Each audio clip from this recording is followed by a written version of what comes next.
मधुबाला, जिससे इश्क नहीं हो सकता क्योंकि वो खुद इश्क है, इसलिए पूरे कॉन्फिडेंस से कहती हैं, शौक से लीजिए जी इश्क के इम्तिहान, जिन्हें वीनस ऑफ सिल्वर स्क्रीन कहा जाता है, जिनकी खूबसूरती के बारे में मशहूर फिल्म पत्रकार B.K. करंजिया अपनी किताब काउंटिंग माई ब्लेसिंग्स में लिखते हैं, आज तक कोई भी पब्लिश्ड फोटो उनकी असाधारण खूबसूरती के साथ न्याय नहीं कर पाई।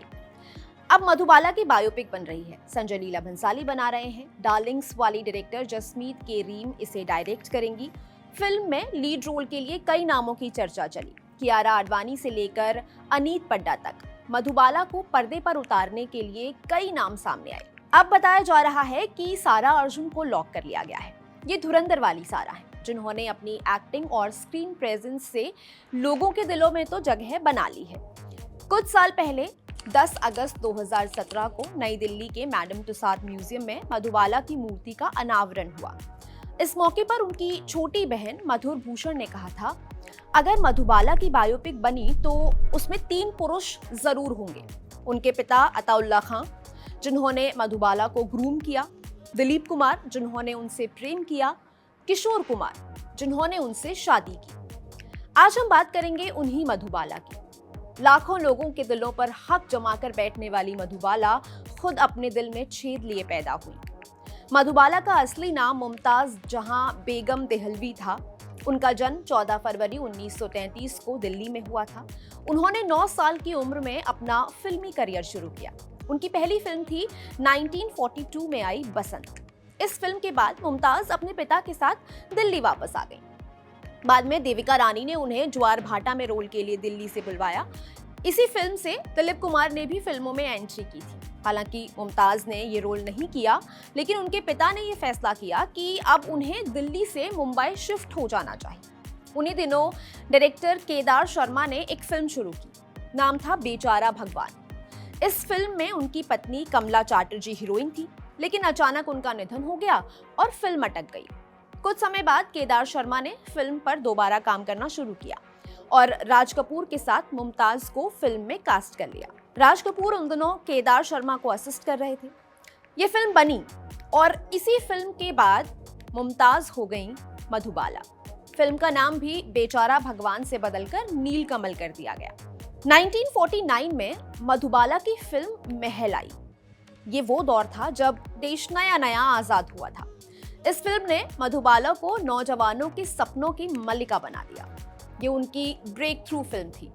1952 में अमेरिकन मैगजीन थिएटर आर्ट्स ने मधुबाला पर एक आर्टिकल छापा। इस फुल पेज आर्टिकल में मधुबाला की फोटो के साथ हेडलाइन लिखी थी, the biggest star in the world and she is not in Beverly hills, यानी कि दुनिया की सबसे बड़ी स्टार जो बेवरली हिल्स में नहीं रहती हैं। इस आर्टिकल को लिखा था फिल्म क्रिटिक डेविड कोट ने। मधुबाला को फिल्में देखना बहुत पसंद था। वो शूट से वापस आती, अपना मेकअप उतारती, पहचान लिए जाने के डर से बुर्का पहनती और अपने भाई बहनों को लेकर फिल्म देखने निकल पड़ती थी। एक बार वो अपने भाई बहनों के साथ फिल्म देखने जा रही थी। उनकी गाड़ी को पुलिस वाले ने रोक लिया। पुलिस वाला कहता है, तुम बुर्का पहन के गाड़ी चला रही हो, ऐसे तो एक्सीडेंट होने का डर है। वो मधुबाला की गाड़ी का नंबर नोट करता है और उनसे बुर्का हटाने को कहता है। मधुबाला कहती हैं कि अगर मैंने बुर्का हटा दिया तो आप खुद ही कहेंगे जाइए जी जाइए। इसके बाद वो अपने भाई बहनों से कहती हैं, अब देखना मजा। वो अपना बुर्का उठाती हैं और पुलिस वाला वाकई चौंक जाता है। मधुबाला की गाड़ी वहां से निकल जाती है और कार के अंदर ठहाके गूंज उठते हैं। अभिनेता देवानंद उनकी इसी हंसती खिलखिलाती हुई हंसी के मुरीद थे। अपनी बायोग्राफी रोमांसिंग विद लाइफ में देव साहब लिखते हैं, मुझे काला पानी सबसे ज्यादा मधुबाला के लिए याद है। उनका चेहरे पर बच्चों जैसी मासूमियत लिए रहना, उनकी शख्सियत की सबसे खास चीज थी उनकी मशहूर हंसी। कोई भी मौका मिलते ही वो खिलखिला कर हंस पड़ती थी। किसी को ये अंदाजा ही नहीं रहता था कि वो कब किस बात पर हंस देंगी और कितनी देर तक हंसेंगी। कई बार तो वो शॉट के दौरान अचानक हंसने लगती थी। डायरेक्टर सेट की लाइट बुझा दिया करते थे और चाय का ऑर्डर दे दिया करते थे और मधुबाला की हंसी रुकने का इंतजार किया करते थे। इतना हंसने खिलखिलाने वाली लड़की का दिल टूटा। उनकी लव स्टोरी की एंडिंग हैप्पी नहीं थी, ट्रेजिक थी। 1951 में एक मूवी आई थी तराना। राधा और श्याम एक दूसरे से प्यार करते थे, लेकिन श्याम के परिवार का एक सदस्य ठाकुर इस लव स्टोरी के खिलाफ था। इसी फिल्म की शूटिंग के दौरान दिलीप साहब और मधुबाला के प्रेम की शुरुआत हुई थी। मधुबाला तब सिर्फ 17-18 साल की रही होंगी। इन दोनों की लव स्टोरी भी कुछ कुछ तराना जैसी थी, लेकिन इसका अंत फिल्म जितना सुखद नहीं हुआ। असल जिंदगी में इन दोनों की लव स्टोरी के विलन थे मधुबाला के पिता। मधुबाला के पिता को दिलीप कुमार की परछाई तक पसंद नहीं थी। यही नहीं, उनके पिता को उनका कोई भी रिश्ता पसंद नहीं था। खैर, लगभग 4-5 साल तक ये प्रेम अपने सबसे अच्छे फेज में था। 1956 में एक कॉमेडी मूवी रिलीज हुई, ढाका की मलमल। इसी फिल्म की शूटिंग के दौरान दिलीप साहब मधुबाला से बोले, घर पर काजी इंतजार कर रहे हैं, चलो शादी कर लेते हैं। अगर आज आप न मानी तो मैं कभी लौट कर वापस ना आऊंगा। मधुबाला अपने पिता से पूछे बिना कैसे हाँ कर देती। वो कुछ न कह सकी। फिर आई बी.आर. चोपड़ा की नया दौर। फिल्म में दिलीप कुमार और मधुबाला लीड रोल्स में थे। कॉन्ट्रैक्ट साइन हो चुके थे, फिल्म का शूट शुरू होने वाला था। पहले इस फिल्म का शूट मुंबई में ही होना था, लेकिन बाद में बी.आर. चोपड़ा ने फिल्म के कुछ हिस्से भोपाल में फिल्माने का फैसला लिया। लेकिन अताउल्लाह खान ने एक अड़ंगा लगा दिया।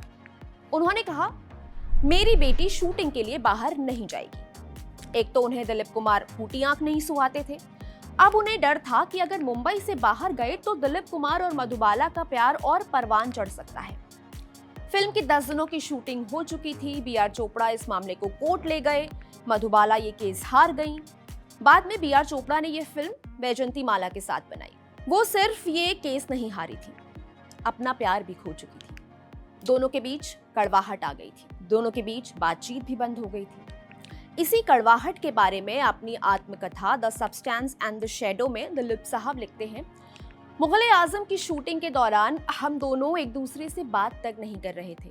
फिल्म का एक classic scene, I am sure आप सबको याद होगा, जिसमें दिलीप साहब और मधुबाला के होठों के बीच में एक पंख होता है। ये उस वक्त शूट किया गया था जब वो दोनों एक दूसरे से हाय हेलो तक करना बंद कर चुके थे। इस ब्रेकअप को लेकर अलग अलग जगहों पर अलग अलग किताबों पे अलग अलग पहलू पढ़ने को मिलते हैं। दिलीप साहब लिखते हैं, अताउल्लाह खान मधुबाला से मेरी शादी के खिलाफ नहीं थे। उनकी अपनी एक प्रोडक्शन कंपनी थी। वो 2 बड़े स्टार्स को एक छत के नीचे लाने के आइडिया से खुश थे। अगर मैंने इस पूरे मामले को अपने एंगल से नहीं देखा होता तो वैसा ही होता जैसा वो चाहते थे। वो मधु से कहते थे कि मैं उनके साथ अभद्र व्यवहार कर रहा हूँ। मधु भी अपने पिता की बातों से सहमत दिखी और उन्होंने मुझे ये समझाने की कोशिश की कि शादी के बाद सब सही हो जाएगा। लेकिन तब तक मुझे समझ आ गया था कि मैं एक जाल में फंसने जा रहा हूँ और अपने करियर को बनाने के लिए मैंने अब तक जो कोशिशें की वो कहीं दूसरों की रणनीति की वजह से खत्म ना हो जाए। इसलिए दिलीप साहब ने मधुबाला के साथ ब्रेकअप कर लिया। ये रीजन उन्होंने अपनी किताब में दिया है।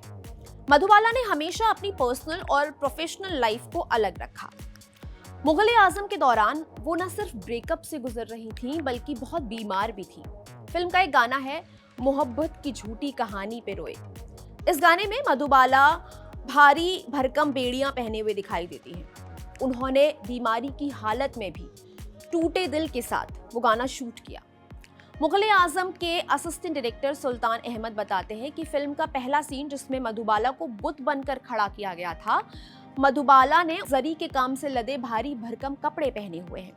उन कपड़ों का वजन बहुत ज्यादा था, लेकिन वो शॉट ओके होने तक घंटों तक उस झुलसा देने वाली गर्मी में खड़ी रही बिना कोई शिकायत किए। उनके डॉक्टर जाल वकील ने उन्हें बहुत ज्यादा मेहनत वाला काम करने से मना किया था और फिल्म में डांस वाला सीन तो कतई ना करें, ऐसा कहा था।